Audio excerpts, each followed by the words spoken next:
तुम्हें कितनी बार बताया है, मेरे तैयार होने से पहले मेरा नाश्ता तैयार हो जाना चाहिए। शादी के 25 सालों बाद भी मुझे क्यों बार बार एक ही बात बतानी पड़ती है लता? तुम्हें क्या है? तुम तो आराम से घर पर रहोगी, मुझे काम पर जाना पड़ता है। तुम हो कि हमेशा बेवकूफों जैसी हरकतें करती हो। ये अगर तुम जानबूझकर करती हो तो याद रखना, मुझसे बुरा कोई नहीं होगा। आज भी प्रशांत का पारा चढ़ा हुआ था। इन कटु शब्दों में अपना गुस्सा उतारते हुए, गीला तौलिया कुर्सी पर फेंकते हुए प्रशांत गुस्से से लता की तरफ देखने लगा। लता के लिए प्रशांत का ये बेवजह का गुस्सा कोई नई बात नहीं थी। वो महीने में 3-4 बार ऐसे ही लता पर बरस पड़ता था। पहले पहले तो लता उसका विरोध किया करती थी, लेकिन जब कई सालों तक प्रशांत में कोई बदलाव नहीं दिखा तो लता ने खुद को ही बदल लिया। अब प्रशांत के कुछ भी कहने से लता को कोई फर्क नहीं पड़ता था। प्रशांत की हर बात को वो चुपचाप सिर झुकाए सुन लेती थी। शादी के पहले 5 साल तक लता ने पूरी कोशिश की थी कि प्रशांत को बदला जाए, लेकिन फालतू का गुस्सा करना और बाद में लता को भला बुरा कहना, यह मानो जैसे उसकी आदत बन गई थी। कोई भी वाद विवाद होता तो प्रशांत सीधा लता को बोल देता, अगर मैं तुम्हें अच्छा नहीं लगता तो क्यों नहीं चली जाती अपने मायके, क्यों रहती हो मेरे साथ? इतना सब कुछ होने के बावजूद लता प्रशांत के साथ रहती थी, क्योंकि उसे अपनी बेटी की फिक्र थी। और वो जाती भी तो कहाँ जाती? अपने बूढ़े हो चुके माँ बाप को इस उम्र में परेशान करना वो नहीं चाहती थी। समाज और लोग क्या कहेंगे, ये भी तो उसे देखना था। वो इतनी पढ़ी लिखी भी तो नहीं थी कि खुद जाकर वो कोई नौकरी कर सके और अपना और अपनी बेटी का वो पालन पोषण कर सके। लता को अब अपनी फिक्र नहीं थी, उसको फिक्र थी तो बस अपनी शादी लायक हो रही बेटी की।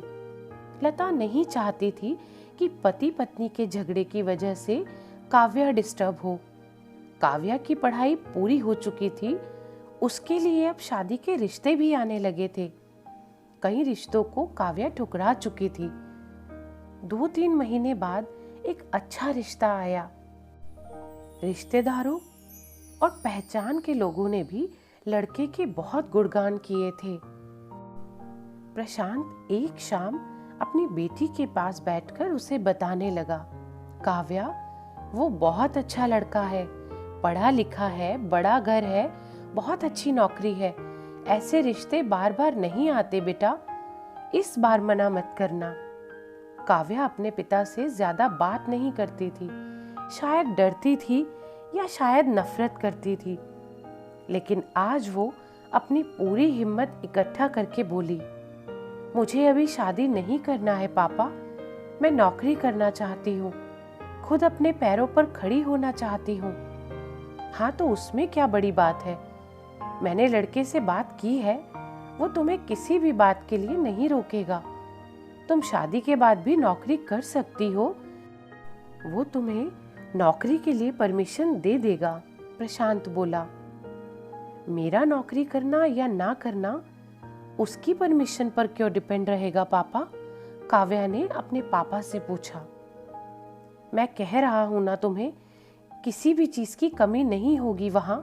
ऐसे रिश्ते बार बार नहीं आते, इसे मत ठुकराओ। बहुत खुश रहोगी तुम वहां, प्रशांत बोला। पापा, क्या मैं उतनी ही खुश रहूंगी वहां जितनी मम्मी इस घर में खुश है? काव्या ने तंज कसते हुए कहा। आज तुम्हारी जुबान कुछ ज्यादा नहीं चल रही, प्रशांत गुस्से से आंखें बड़ी करते हुए बोला। पापा, मुझे शादी ही नहीं करनी है, क्योंकि शादी के बाद अगर वो लड़का आपके जैसा निकला तो मैं क्या करूंगी? मुझे आपके जैसा जीवन साथी नहीं चाहिए जो बिना बात के मुझ पर हमेशा चिल्लाए। मुझे कुछ भी अपनी पसंद का लेना हो तो 10 बार सोचना पड़े कि कहीं वो नाराज ना हो जाए। मेरी तबीयत कैसी भी हो, उसे परवाह ना हो। रोटी थोड़ी सी मोटी बन जाए तो वो पूरा घर सर पर उठा ले। उसकी चेकबुक ना मिले तो भी मेरा ही दोष निकाले और हर छोटी मोटी बात पर मुझे मायके जाने के लिए कहे। काव्या ने अपना दिल खाली करते हुए पापा से सब कह दिया।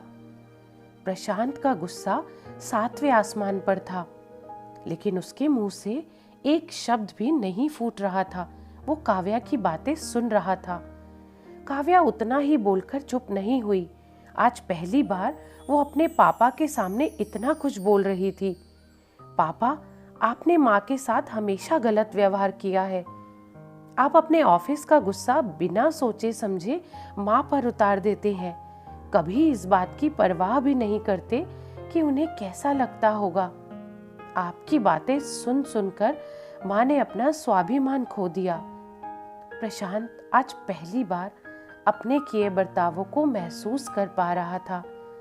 वो इतना ही बोल पाया, जो तुम्हारा मन है वो करो, मैं तो इतना बुरा हूं ना।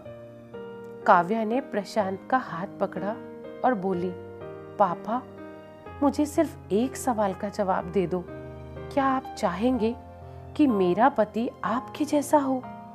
अगर आपका जवाब हाँ है तो कर दीजिए मेरा रिश्ता आज ही, और ना है तो मुझे आत्मनिर्भर बनने दीजिए।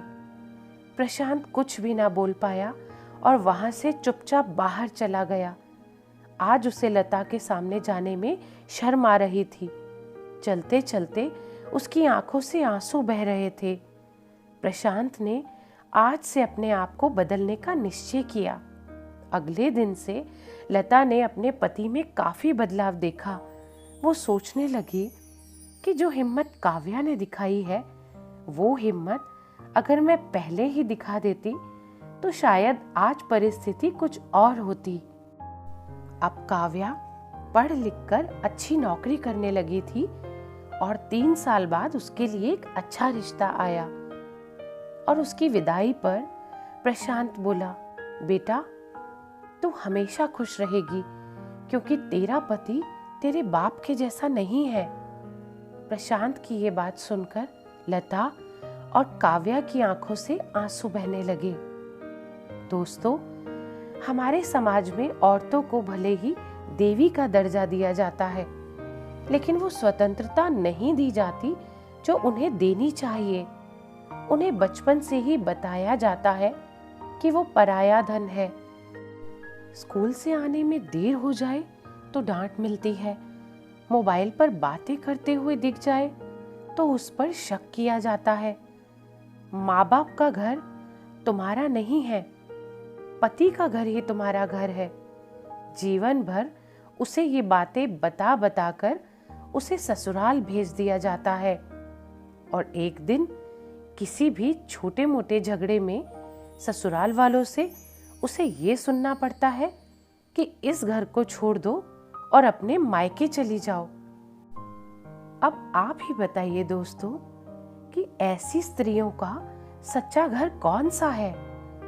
आखिरकार वो किस घर को अपना कहें? तो इस कहानी के बारे में आपकी क्या राय है? कमेंट करके जरूर बताइएगा। और ऐसी ही दिल को छू लेने वाली प्रेरणादायक कहानियां सुनने के लिए इस चैनल को सब्सक्राइब करें। धन्यवाद।